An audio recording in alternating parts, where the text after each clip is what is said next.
Welcome back guys, this is Suman Kumar Sani और mood fresh में आपका स्वागत है। आज हम बात करने वाले हैं एक वेरी प्रोमिनेंट, बहुत ज़्यादा कंफ्यूजिंग क्वेश्चन के बारे में। हमारे एक दोस्त हैं जिन्होंने हमें ये क्वेश्चन ईमेल किया था।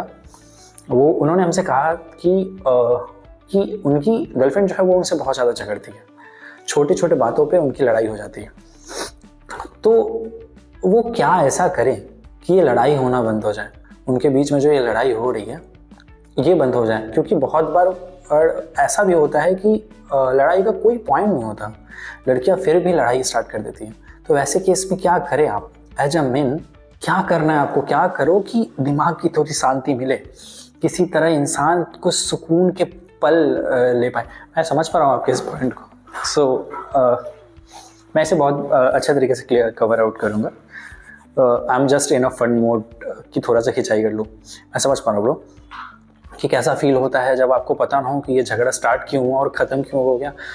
कुछ अंदाज़ा ना लग पा रहा हो कि इस झगड़े का सॉल्यूशन कैसे निकाले भाई, कैसे इसको एंड करें। क्योंकि लॉजिक तो समझ आ नहीं रहा सामने वाले को। आप समझा के परेशान हो चुके हो, एक्सप्लेन कर के चीज़ों को परेशान हो चुके हो, फिर भी सामने वाले रुकने का नाम नहीं ले रहा। In that case what you have to do. तो चलो सॉल्यूशन की तरफ बढ़ते हैं with some great thoughts, with some great data and that's it. आपकी जो पार्टनर है वो आपसे झगड़ रही है क्योंकि वो उसका नीड है। सुन के थोड़ा अटपटा लग रहा होगा कि कोई जानबूझ के क्यों झगड़ेगा। यस ब्रो, ये एक सीक्रेट से लड़कियों के बीच जो मैं अभी रिवील कर रहा हूँ कि ये जो झगड़ा है ये एक इमोशनल नीड के तौर पे उनके लिए वर्क करता है।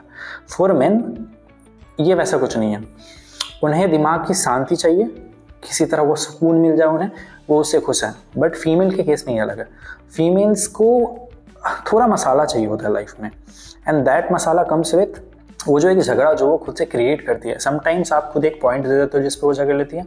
जब उनको कोई पॉइंट नहीं मिलेगा फिर वो कुछ भी बना के झगड़ लेंगी।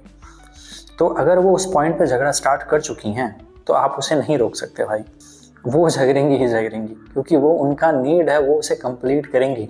अगर आपने किसी तरह वो झगड़ा ना होने दिया तो ये अगले दिन या उसके अगले दिन या एक सप्ताह बाद या एक महीने बाद और बड़ा बन के फटेगा, क्योंकि आपने उस नीड को फुलफिल नहीं होने दिया।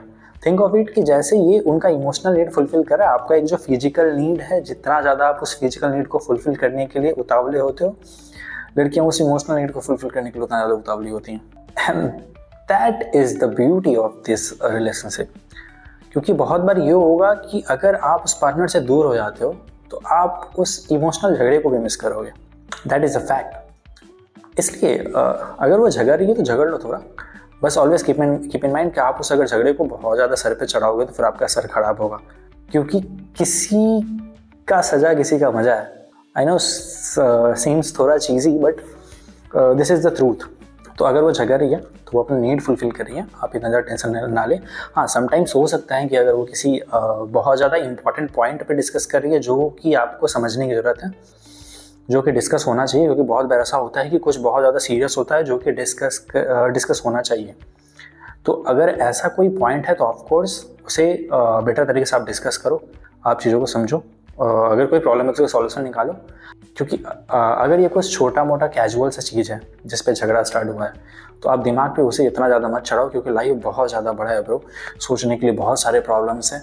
इन छोटे मोटे पे दिमाग लगाओगे बड़े वाले प्रॉब्लम्स छूट जाएंगे। सो अपना फोकस उन बड़े प्रॉब्लम्स को सॉल्व करने में रखो।